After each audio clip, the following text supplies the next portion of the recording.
Nilienda kwake na 200,000, alirudi na 400,000. Nilimuanza huyu. Huyu alinianza 300,000, natakiwa nirudi, bado sijarudi.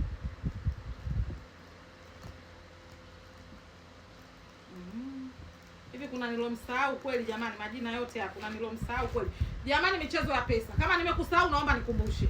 Kama nilikata sare, nilipata dharura, sikuja kata sare kwangu. Ukiweza njoo, usipoweza kupata dharura na wewe, maana kuna watu mnanongo hamjui dharura. Sijui tunaelewana? Michezo ya pesa haitaki makasiriko jamani. Kama nilirudi kwako ndugu yangu, jitahidi na wewe nikiona yangu urudi. Ndugu yangu, ukinipa mtunzo wako mkubwa kuanzia 3,000,000, usifanye shughuli baada ya miezi mitatu. Nataka nije na mzigo wa maana. Fanya shughuli baada ya miezi 6 au mpaka mwaka. Tusielelezane ndugu yangu. Wengine kuchanika misamba, kuchanika mikua tuwezi. Sijui tunaelewana? Jamani, michezo ya pesa haitaki makasiriko kuliko kawaida. Usione natunzana na kuja kama chizi, kama kichaa. Jua hata kama nimetoa shilingi 10,000 yangu iko humu.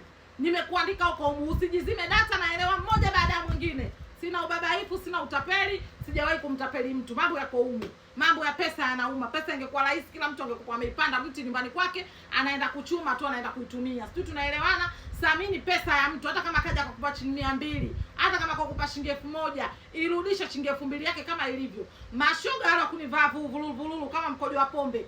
Shoga unakuja kunivaa vululu mvalala jamani, samahani. Unanivaa leo nakupenda, tunapendana, sijui nini. Kumbe una shughuli. Ndio unakuja kunianza ushoga. Sitaki mashoga wale. Nataka hata kama una shughuli, niambie nakupenda, nataka uwe udugu wangu.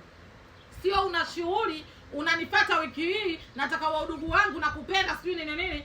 Kesho kutwa kumbe una jambo lako, nataka kunialika, ulikuwa unatafuta pa kuanzia. Pumu kapumulie chooni ndugu yangu. Mambo ni humu.